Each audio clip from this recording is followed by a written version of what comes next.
Welcome to this edition of the Israel Channel. Today I'm outside of Jerusalem visiting the home of Johannes Enarson from Fra Sverige. John, welcome to Israel Channel. Thank you very much. Last time I had you on, you were talking about the work that you were into. 3 years have passed, so what is new with your work?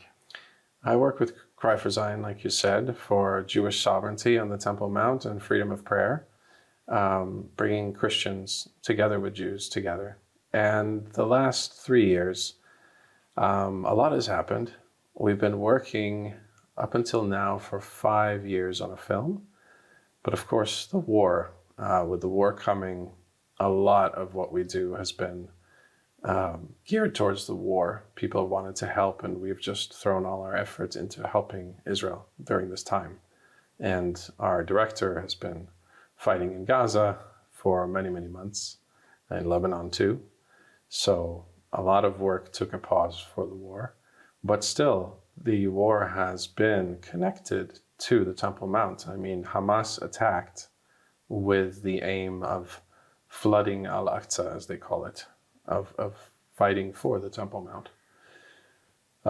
But aside from that, the film project we've been working on for 5 years, even dreaming about for 10 years, that has finally come to fruition. So on May 25th, 2025, the movie was finally released. And it's the first major international film on the Temple Mount ever. And it's done real properly, beautifully shot, with A-list talents for narration, like from Hollywood films like Lord of the Rings or Indiana Jones. And the music is equally inspiring and beautiful, full orchestra, full composition with a composer. So we really wanted to do a good service to something, a subject so important. So we're really excited that that has finally come out. It released, and soon I think a lot of churches will also get a hold of it. The first film that our director did has been shown in thousands and thousands of churches around the world. Yes, I remember I Am Israel. We actually broadcast that in Vision Norway as well. And it was, well received by the audience. I think that was, something that really placed the heartland of Israel, in the minds of people watching it, because we all know we hear about Tel Aviv a lot, but and of course Jerusalem, but Israel is so much more. Yeah. Most of the biblical history, when it comes to Tanakh, happened in Samaria or Judea, and so it was very important to emphasize these places and the people living there. I think this was a natural continuation of that story, because Jerusalem, the Temple Mount, the biblical city of Jerusalem, is the heart of Judea and Samaria, So it was really something from the Lord. And I think when God spoke to us to start Cry for Zion, it was also connected to Judea and Samaria, that the Temple Mount is really the heart of the Israel issue for our time, and it's growing ever more so every day, with the war, with politics, with conflict, and I think in God's heart. So, like you said, it's I Am Israel. This is I Am Israel 2, the Mountain of the King. And so we've been very involved with the film, and the film inspired me. I prayed about what I should do, and God led me to work on an illustrated guidebook for Christians for the Temple Mount. Because the history is so rich on the Temple Mount. It's the most rich, I think, maybe in the land. And so anytime you visit, it's usually pretty brief. People don't know what they're looking at. And even telling just the story of Jesus and his followers and their whole connection with the Temple Mount takes a whole book by itself. Yeah, we will come more into your book later on, but I had the privilege to watch the trailer, from the film, and I have to say the cinematography of the film is excellent. Very nice colors, very nice compositions. So you said 5 years has it taken to make it? So Duran, my director in Cry for Zion, felt when it started 2014 that there needs to be a film that's beautiful, that is not focused on the fighting and the conflict all the time, but the real biblical heart of Zion, of Mount Zion, of the Temple Mount. And he had very big dreams for how it should be. And I honestly thought it was kind of unrealistic. I mean, you need a real Hollywood talent to do that. But God brought along David Kiern, and he's a real talent. And he has had a passion for the film to be done right. He says a lot of films don't even bother with doing real musical scores anymore. You know, it's just stock music. Yeah. They don't bother to take the time to film the nature and the beauty right. But it can be done. And so he did it. But it took, through the war and through COVID, it took 5 years. So what's the duration of the film? I think it's about an hour. Okay. We didn't want it to be too long. But I think the time goes when you watch it. It's exciting. And where can people actually watch it? How can they see this film? They can go to cryforzion.com, our organization, and it will link to the film, or iamisraelfilm.com. And it's available in all kinds of platforms and streaming and all kinds. Okay. So, and to access the film, do they need to pay for it, or? Yes. It's not free, but it's not expensive, and there's a lot of good deals, like packages that you can do also. Yeah. Yes, I have something to look forward to be watching in its entirety, I see. Yeah, I think also the narrator, John Rhys Davis, he really brings such a talent. Like, he is a Hollywood voice you recognize. And so we wanted someone that people would identify with when they hear the voice. And the music could have also been very Middle Eastern, kind of transport you. But most of the music is not like that either, because we want people to feel familiar with the topic. It's a big topic, but it's very biblical. I think people will recognize what the Bible has to say about the Temple Mount. You mentioned that, you know, the Temple Mount, this is the center, you know. So one say that Israel is the center of the earth, Jerusalem is the center of Israel, and the Temple Mount is the center of Jerusalem. So it's very, very important, and God says it's the apple of my eye. What is so important with the Temple Mount and you know, to establish this and work for it? What are you working for? I am working to see, really in concrete terms, to see freedom for God's people, the Jewish people, and for Christians, respectfully, to pray freely on the Temple Mount. It's right, it's biblical, it's just. But in the larger picture, I think God has chosen it. You can see many reasons why he would choose it in the Bible, but the fact is he did choose it. So if Israel is still special to God, and Jerusalem is still special to God, how much more so the Temple Mount, which makes the city holy to begin with. And Jewish tradition places the Garden of Eden in Jerusalem. We can debate whether that's true biblically, and I think there's good clues, but certainly the New Testament makes it clear that God will restore paradise in that place. And he calls it forever his throne, forever my chosen place. This is, you know, my throne on earth is here. So that's where things are headed in the grand scheme of redemption. And you start to understand how central it is for God. But and then on the other hand, you have the political situation and the religious situation with Islam claiming Jerusalem to be their third holiest city. How do you see this could be reconciled? I think in the restoration that God has done with Israel, it is done through fallen human beings, but ultimately I don't think there's any country that rests so firmly on a judicial right foundation of justice historically for the state. So I think when God does this restoration of Israel and Jerusalem and the Temple Mount, he does it in a just and righteous way. I have no idea how it will come to pass, but biblically I see signs that it will. That God will restore not only Jerusalem, but also the Temple Mount before the final redemption is finished.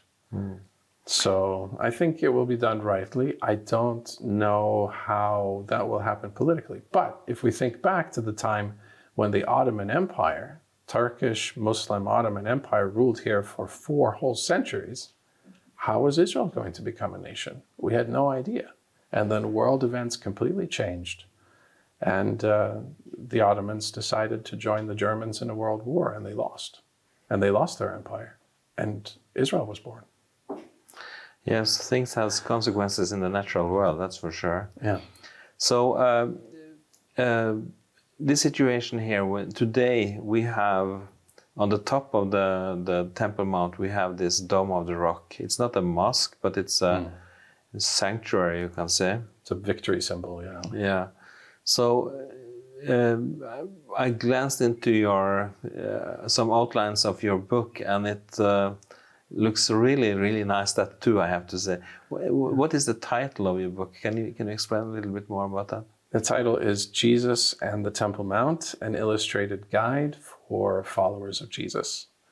And it's meant to be, God has had me work on graphic design my whole life, and then also told me to study theology at a Christian seminary.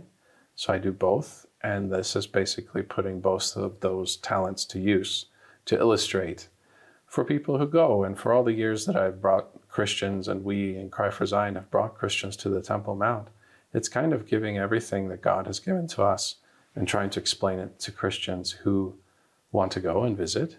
And secondly, for the maybe 95+% of Christians who can never come until Jesus returns.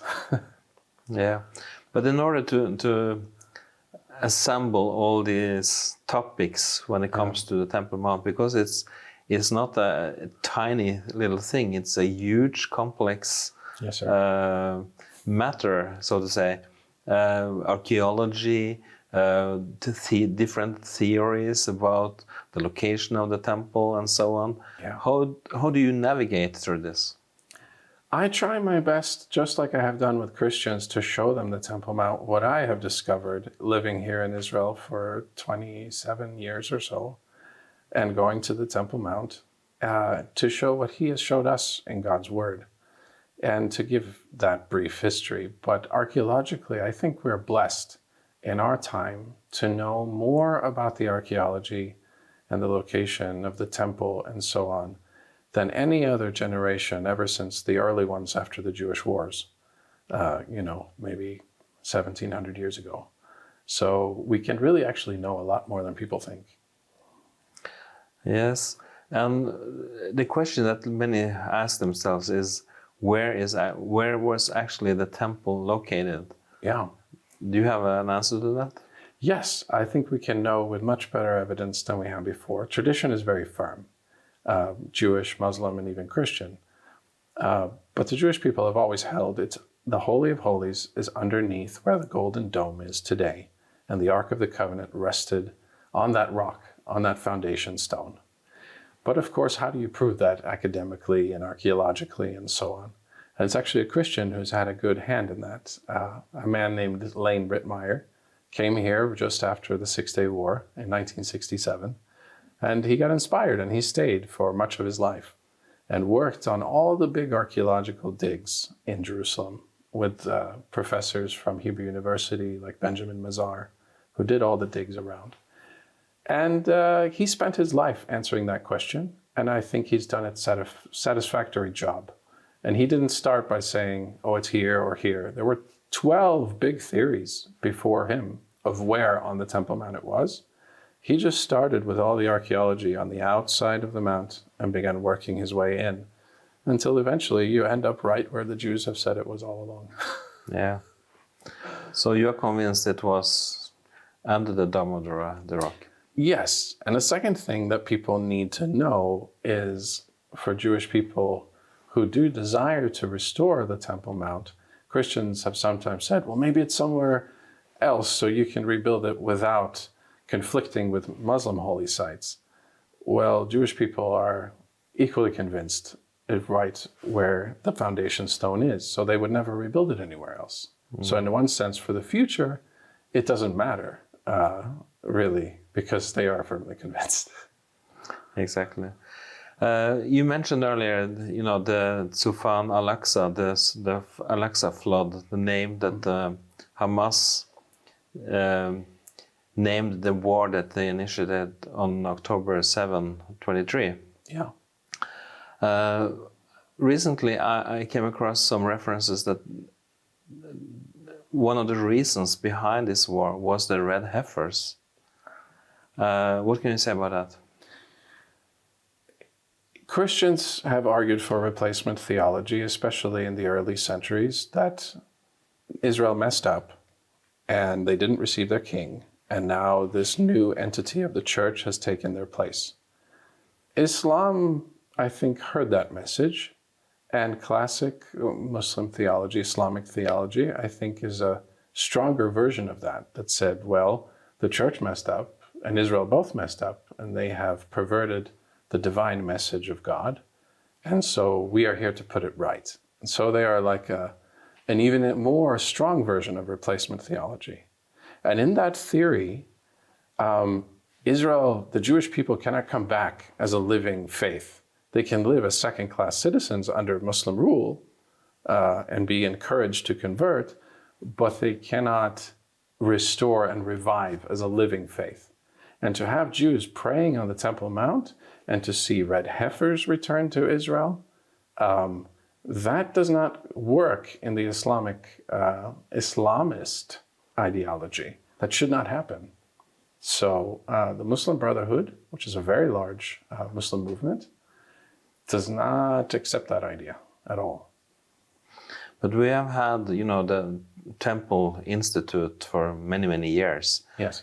Trying to restore, prepare, the garments, the equipment that would be used in the coming third temple. But no one has taken the initiative to really start working on that seriously. So what is then red heifers? What trigger is that? That is one of the practical preparations that can be made. It's the key to the whole purification system of the biblical temple. And that is one of the preparations that can be made without conflicting with what's there, with the Muslim holy sites now. So they have worked on it. And again, a Christian man who believes in Israel, has helped with it. We've played a role, I think, and have brought red heifers here because it doesn't require the temple in itself to do the ceremony of the red heifer. And so they are here now. And I think the church had an instinctive reaction to hearing about the red heifers. That really even people who are pro-Israel still struggle with the idea that God would allow the temple to be restored, or if God allowed it, that it would be a good thing. And so to see the red heifers return to Israel, all of a sudden made a lot of instinctive reactions that, well, we might love Israel, but the whole temple thing is done away with. That's finished. I think we need to look more carefully again at what the New Testament and the apostles have to say about God's house and what Jesus had to say about it, because they didn't view it that way. No, I think you're right about that, because when we, as you say, read about the apostles, they went to the temple after the resurrection of Jesus, and they did sacrifices there. So it's not that you don't have to, that you shouldn't do this, but then after the temple was destroyed and the possibility of sacrificing things that way stopped. So I think then we have like 2,000 years of not doing this, and it's a foreign thought for us to start up again with sacrifices, but and of course there are people, talking about this issue and saying that no, this will not happen in our time. We will be raptured before this happen, and they are building this for the Antichrist. In my mind, I don't see that the Jews actually will build this for the Antichrist, but building it for God Himself. Yeah. If we think about it, there were many people who said that about the restoration of Israel also. That will not happen. The Jews will not come back, and the state of Israel will not exist until we are raptured out of here. And then Israel was restored, and then Jerusalem was restored. And now we're waiting for the heart of Jerusalem to be restored.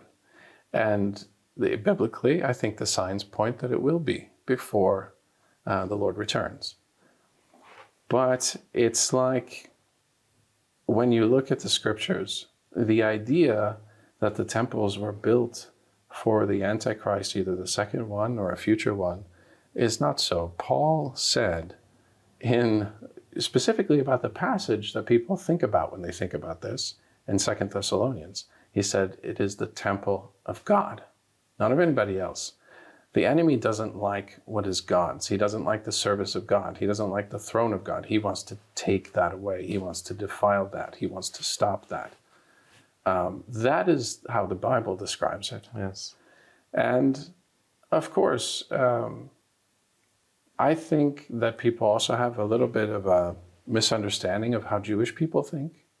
They're very strict on, we only worship God. They even think Christians go a little far, with this whole topic with Jesus, but it's just God and this is only a house for Him. But many Christians think if the Antichrist showed up and said, worship me, then all Jewish people would all of a sudden say, absolutely. As far as I've seen from God-fearing Jews, that is as far from their natural reaction as you can get. It's very, very careful about, this is what God wants. We don't just do anything we want. Maybe we don't even understand why He wants this house, but we know He told us He wants this house. But we are also far from that. I think right now God is interested in us saying, it's time to pray and to be allowed for real prayer. And you can see the spiritual battle on the Temple Mount, especially for Jewish people to be allowed to pray there. And I think it's our job to support them in that and to pray there too. Yes, I've been up there together with Yehuda Glick several times. Yeah. And I sense that it has been more liberal reception of him going up there recently than it was before. Yeah. So, I've been praying out loud there myself, so that was, unheard of even in just a few years back. I think both you and I know Christian leaders who were in trouble for saying they did pray out loud on the Temple Mount. And we know Jews who have been taken and arrested and taken off of the Mount for praying. So I think the biggest progress that has been made for prayer on the Temple Mount has been made in the last year, in the last 50 years, half a century. Big progress has been made. Yeah. During the war specifically, of saying, no, it is legal, it is right, and it can't be constituted as some sort of offense to others that people pray and express themselves to God on their holiest site. Yes, we're looking forward to that. Yes. Back to your book, when will it be released, do you think? Definitely this summer. I'm working to finish it up now and to get it released as close as possible to the film, which just came out a week ago. So I'm writing every day and proofing and finishing, because I think it's really on God's heart. So this month, hopefully, this summer, definitely. And where can people get hold of the book? cryforzion.com will have links to it for sure. Okay, wonderful.